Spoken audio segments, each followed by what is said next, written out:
ప్రతి విజయం వెనుక ఉంటుందో మహిళ వెలుగుల్ని పంచి కరిగే కొవ్వొత్తిలా ఆ వెలుగే సత్యం శివం గుర్తిస్తే నీదే జయం ఒక మగువ శాపంతో పసివాడే గగనం ఒక మహిళా శపథంతో పొణికిల్ది భువనం మధురం నీ చరితం సాహసమే నీ ఆయుధం సాధించే నీ ఆశయం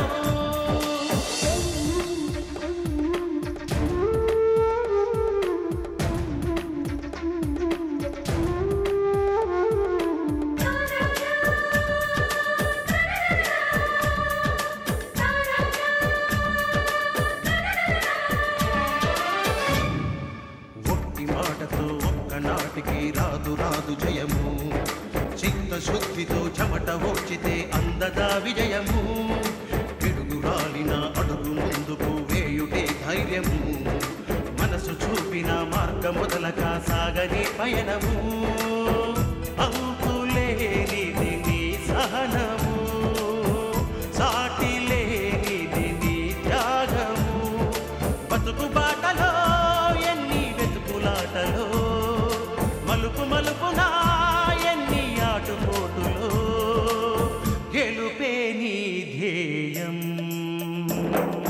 సాహసమే నీ ఆయుధం సాధించే నీ ఆశయం సాహసమే నీ ఆయుధం సాధించే నీ ఆశయం. సార్, బలరాం విషయంలో నేను హామీ ఇస్తున్నాను. మీకెప్పుడు అవసరమైనా నేనే తీసుకొస్తాను. నువ్వు చెప్తున్నావు కాబట్టి బలరాం రిలీజ్ చేస్తున్నాను. ఏ కానిస్టేబుల్ సార్, వీడిని లోపల తోసి ఆ బలరాం రిలీజ్ చేయి. పదవయ్యా.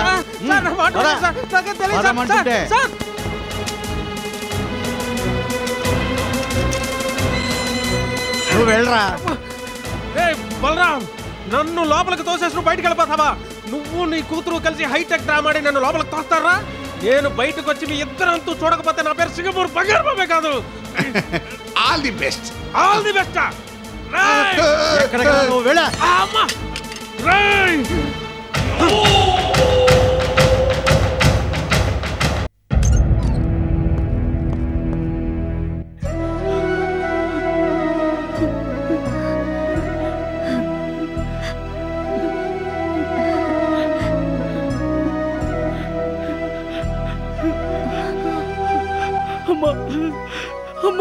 పెరుమాళ్ళు, ఏడవకు.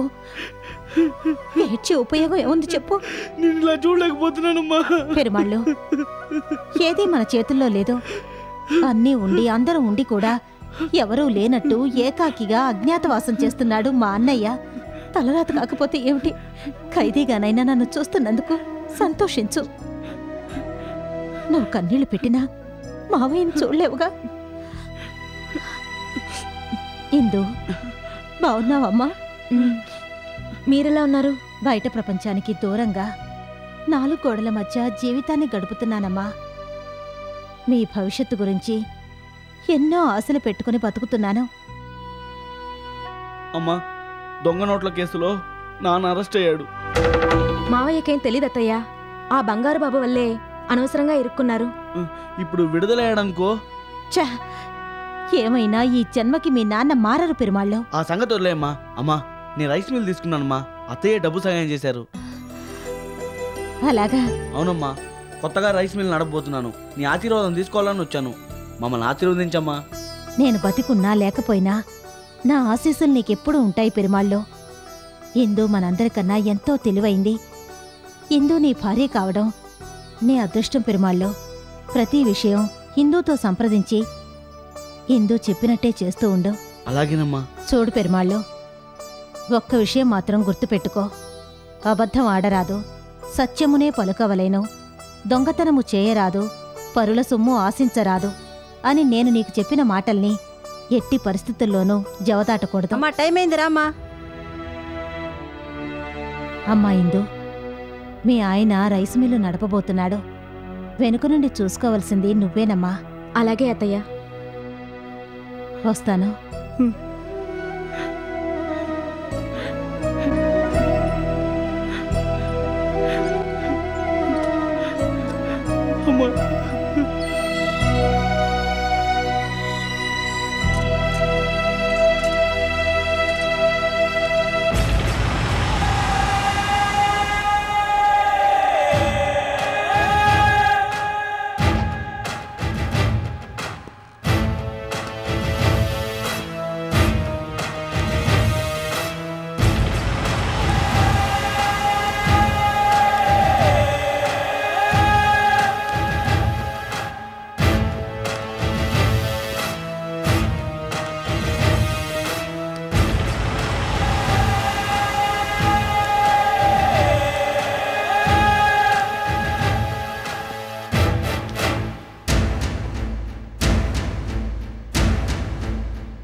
నాన్న, ఏంటిది?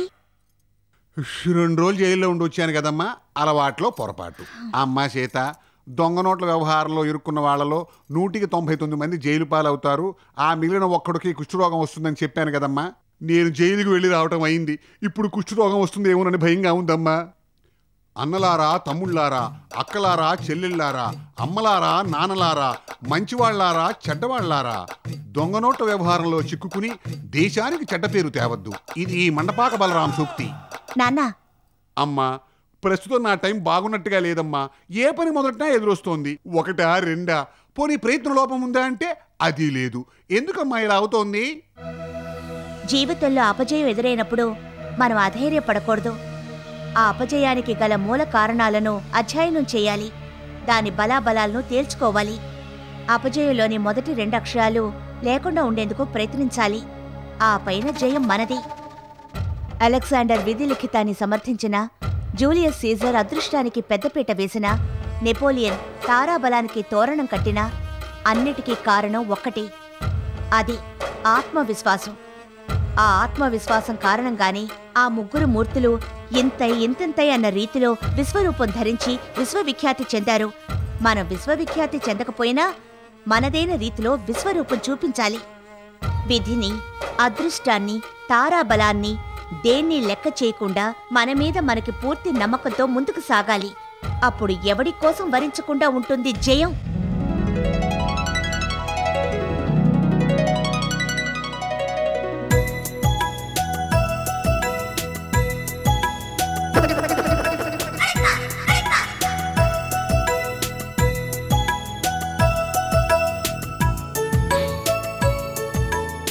ఏంటోదినా, కోడళ్ళిద్దరికీ తీరిగ్గా గోరింటాకు పెడుతున్నావా? 2 రోజుల నుంచి అనుకుంటుంటే ఇవాళకి కుదిరిందొదినా. గోరింటాకు పెట్టించుకోవడం వీళ్ళిద్దరికీ కష్టంగా ఉంది. ఏం పిల్లలో ఏమిటో. వదినా, మన కాలంలో గోరింటాకు పెట్టుకుంటుంటే ఎంత సరదాగుండేది. అవునొదినా, ఇప్పుడేమో డిజైన్స్ వచ్చి పడ్డాయి. ఇలా 5 వేళకి అరచేతిలో చందమామ పెట్టించుకునేదెవరు? నిన్ను చూస్తుంటే నాకు చాలా అసూయగా ఉందొదినా. దేనికొదినా? కోడళ్ళని కోడళ్ళగా కాకుండా కన్నబిడ్డలాగా చూసుకుంటున్నావు. అత్తరికపు సాధింపు లేదు. నువ్వు కాదు గాని నీ కోడళ్ళ అదృష్టవంతులు. ఏమిటో నాకెలాంటి కోడలు వస్తుందో. ఏంటమ్మా సీత అలా చూస్తున్నావు? నీకు కూడా గోరింటాకు పెట్టాలా? అచ్చమ్మ పెళ్లిలో బుచ్చమ్మకు శోభనం అన్నట్టు నీకు నాకు గోరింటాకెందుకు? ఇల్లాలు గుడ్డిదైతే ఇంటి కుండలకి చేటు అని ఊరికే అన్నారా? సీత, గోరింటాకు పెట్టించుకోవాలని నువ్వు ఆశపడుతున్నావు కానీ నీకెందుకమ్మా గోరింటాకు? మాల్ని అనిత అంటే నీళ్ళు వేసుకున్నారు కాబట్టి మీ అత్తగారు వాళ్ళకి గోరింటాకు పెడుతున్నారు. నువ్వేమైనా నీళ్ళు వేసుకున్నావా ఏమిటి? నిజంగా నువ్వు కూడా వీళ్ళతో పాటు నెల తప్పుంటే మీ అత్తగారు నువ్వు అడగకుండానే నీకు గోరింటాకు పెట్టేవాళ్ళు. నీకు అదృష్టం లేదే. వదిరా. అవునదినా, కడుపు పండిన వాళ్ళకే గోరింటాకు పండుతుంది.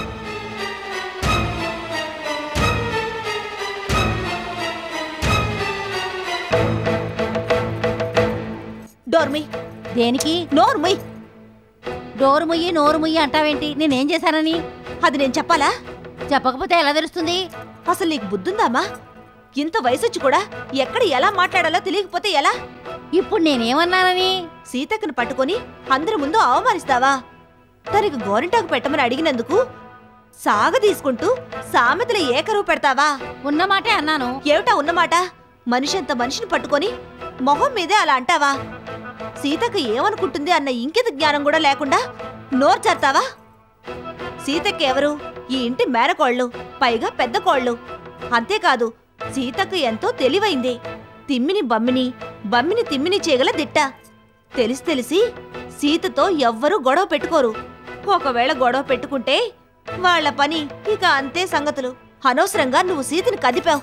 సీత తలుచుకుంటే ఏమైనా చేయగలదు. నేను ఈ ఇంటికి కాపురానికి వచ్చింది మొదలు సీతక్కే నాకు పెద్ద సపోర్టు. లేకపోతే ఆ ఎర్రతీల అనిత నన్ను కాపురం చేయనిచ్చేదా? మీ అల్లుడు గారు రియల్ ఎస్టేట్ బిజినెస్ నుంచి ఫైనాన్స్ బిజినెస్ కి మారడానికి కారణం సీతక్కే. ఇలా నన్ను ఎన్నో సందర్భాల్లో ఆదుకుంటూ వచ్చింది. నన్ను వెనకేసుకొచ్చింది. నాకు మారల్ సపోర్ట్ అయింది. అలాంటి సీతక్కను పట్టుకొని నీ ఇష్టం వచ్చినట్లు వాగుతావా? నేనంత దూరం ఆలోచించలేదమ్మా. నీకున్న వెదవ బుద్ధే అది.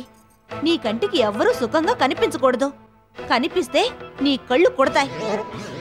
మన వీధిలో ఉన్న ఇందిరాగాంధీ మహిళా మండలి నుంచి నిన్నెందుకు గెంటేశారో మర్చిపోయావా? నాకు పురుడొచ్చేదాకా నువ్వు తోడుగా ఉంటావని నిన్ను తీసుకొస్తే ఇక్కడ కూడా నీ కుళ్ళు బుద్ధి చూపించడం మొదలుపెట్టావా? సందు దొరికింది కదా అని సతాయిస్తున్నావేంటి? సతాయించక సంతోషించమంటావా? నీ వల్ల నాకు చెడ్డ పేరు వచ్చినట్టుంది. ముందా నోటి వాగుడు తగ్గించుకో. ఇంకోసారి అవాకులు చవాకులు పేలావో ఇంట్లోంచి బయటికి పంపించేయగలను. జాగ్రత్త. నోరు మూసుకొని పడుకో. అబ్బా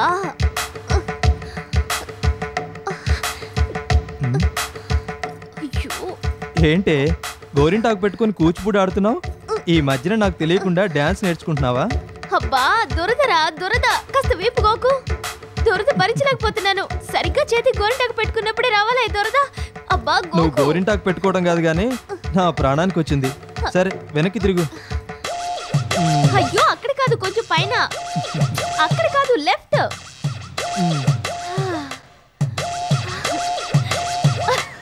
ఏంటి కితకితలు పెడుతున్నాయా? కాదురా, గోరింటాకు పెట్టుకుంటే చలవ చేస్తుందంటారు. మరి నువ్వేంటే పిచ్చి పట్టిందల్లా నవ్వుతున్నావు? జరిగింది తలుచుకుంటే నాకు నవ్వు ఆగడం లేదురా. ఏం జరిగిందేంటి? అత్తయ్యేమో నాకు మాలినికి గోరింటాకు పెడుతున్నారు. అంతలో సీత వచ్చి తనకి గోరింటాకు పెట్టమంది. దాంతో అక్కడున్న రవణమ్మ రంగంలోకి దిగి వేరంగా వాడేసింది. సీతను పట్టుకుని ఎడాపెడా కడిగేస్తూ గాలి తీసేసిందనుకో. నువ్వు కూడా నెల తప్పితే గోరింటాకు పెట్టేది మీ అత్తయ్య, కానీ నీకింకా కడుపు పండలేదుగా, గోరింటాకు పెట్టినా పండదుగా అంటూ అందరి ముందు అవమానించింది. దాంతో మీ పెద్దొదిన మొహం మాడిపోయిందనుకో. పెద్ద కోడల్ని ఇంటికి పెద్ద కోడల్ని అంటూ ఎగిరెగిరి పడిందిగా. చిన్న కోడలో నెల తప్పాం. అదింకా గొడ్రాల్లాగానే ఉంది. దానికా నవ్వు? ఏమే నువ్వు అసలు ఆడదానివేనా? సాటి ఆడది బాధపడుతుంటే చూసి సంతోషించే మనస్తత్వం మార్చుకో, లేకపోతే అది శాడిజం అనిపించుకుంటుంది. రే ఊరుకోరా చెప్పావు గాని, నువ్వెప్పుడు మీ పెద్దోదినే వెనకేసుకొస్తుంటావు. నాకన్నా నీకు నీ పెద్దోదినే గొప్ప కదా. రే మళ్ళీ దొరత పుడుతుంది, గోకరా. గేదెలాగా గోడకేసి గోక్కో. ఏయ్ ఏంటి అనిత, వదులు. అరే ఏంటి అనిత ఇది? నేను ఆఫీస్కి వెళ్ళాలి. ఎంత రాత్రి పూట ఆఫీస్ ఏంట్రా? ఓ రాత్రి కదా, మర్చిపోయాను. సమయానికి గుర్తు చేసావు.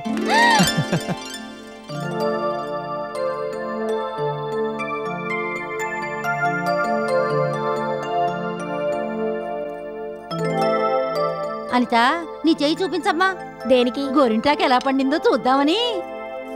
అయ్యో రామా, ఒక్క వేలు కూడా సరిగ్గా పండలేదు. అరచేతిలో చందమామ కూడా పండలేదు. మా మాలిని చేతులు చూడు ఎర్రగా ఎంత బాగా పండాయో. సరిగ్గా పండకపోతే ఏంటంట? అంతంత మాత్రంగా పండితే పుట్టే బిడ్డ కూడా అంతంత మాత్రంగానే పుడతాడు. బాగా పండితే 12 బిడ్డ పుడతాడు, మగ బిడ్డే పుడతాడు. మా మాలినికి 12 మగ బిడ్డ పుట్టడం ఖాయం. మరి నీకు ఎలాంటి బిడ్డ పుడతాడో, ఏ బిడ్డ పుడతాడు? రవణమ్మ ఏమిటో మాట్లాడేది? గోరింటాకు వంకతో నా కూతుర్ని అవమానిస్తావా? అయ్యో రామా, ఇప్పుడు నేనేమన్నాని? నీ తెప్పుళ్ళు చాలు, ఇంకేం అనక్కర్లేదు. అందరూ అనుకునేది నేను అన్నాను, నేనేం కల్పించలేదే. అయినా నీ కూతుర్ని అవమానించడమే నా పని అనుకున్నావా? అంతకు మించి మీకు వేరే పనే ఉంది? ఒక్క అనితనే కాదు, ఏదో వంక పెట్టి ఇంట్లో వాళ్ళందరినీ విమర్శించడమేగా మీ అలవాటు. మా బాగా అన్నవే సీత. గోరింటాకు సరిగా పండగపోతే మీకెందుకండి? ఆ వంకతో అనితను అవమానిస్తారా? పాపం అనిత ఎంత బాధపడుతుందో చూసారా? ఎదుటి వాళ్ళు ఏమనుకుంటారో అన్న ఇది కూడా లేకుండా నోరు జారడమేనా? నాకు తెలియకడుగుతాను, గోరింటాకు పెట్టుకునేది ఒక గర్భవతులేనా? ఇంకెవరు పెట్టుకోకూడదా? అలా అని చెప్పిందెవరు? మీ మహిళా మండలి చెప్పిందా, లేక మీ పుట్టింటి వాళ్ళు చెప్పారా? అది అలా అడుగు. మా వీధిలో రోడ్డు పక్కనున్న గంగరావి చెట్టుకున్నంత వయసుంది నీకు. ఏం లాభం? ఏళ్లు రాగానే సరిపోయిందా? బుద్ధి జ్ఞానం ఉండాలి. తనేంటో తన తాహతేంటో ఒకరింటికొచ్చాక ఎంతలో ఉండాలో తెలుసుకోవాలి.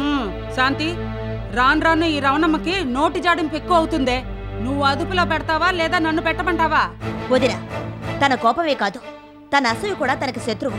మిమ్మల్ని ఇక్కడికి రానిచ్చింది మందర మంతనాలు, నారద వ్యవహారాలు చేయడానికి కాదు, గర్భవతైన కూతురికి తోడుగా ఉంటారని. వచ్చిన పని చూసుకోకుండా అనవసరమైన విషయాల్లో కలుగజేసుకున్నారు. వియ్యపురాలను కూడా చూడకుండా గడప దాటిస్తారు. చెడు బతికినమ్మ చేతలు చూడు అన్న సామెత నిజం చేయకండి. తినే 4 చివాట్లు తింటే గాని మనకు తోచదనుకుంటాను. అనిత, పాలు తాగావా? కడుపు నిండిందా? రా. ఏంటి ఇంకా అక్కడే నిలబడిపోయావే? వచ్చి మెక్కు రా. కడుపు పండలేదు గాని మాటలకు మాత్రం ఏం తక్కువ లేదు.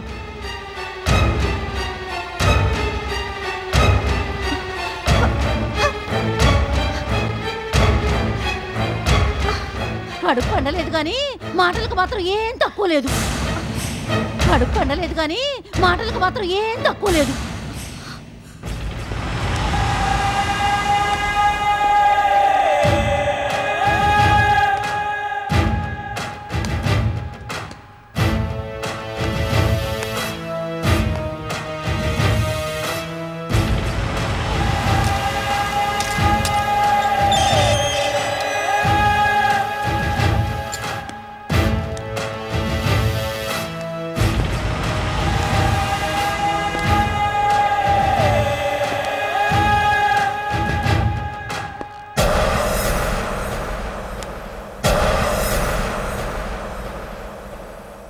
ఏమిటా లుక్కు?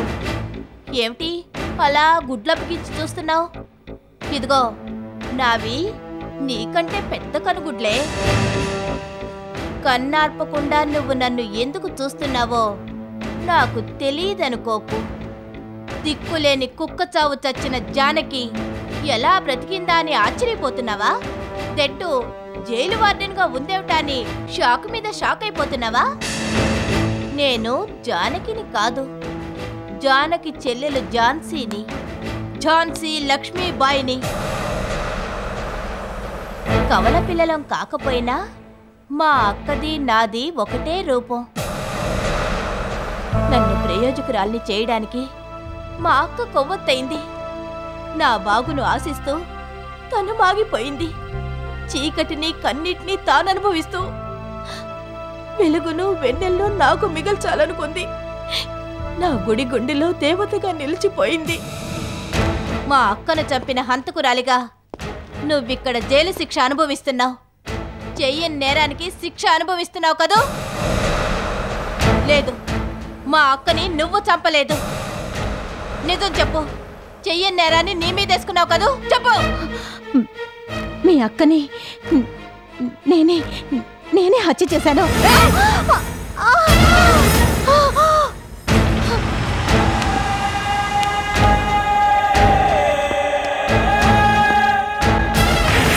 చెప్పవే, మా అక్కని చంపింది నువ్వు కాదని ఒప్పుకో.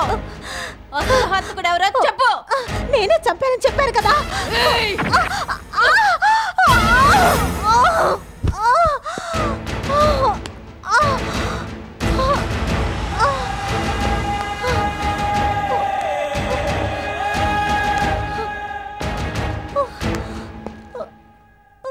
ఏయ్, 2 days 48 hours నీకు టైం ఇస్తున్నాను. ఈలోగా అసలు హంతకుడు ఎవరో చెప్పకపోయావో నేనే నిన్ను చంపేస్తాను.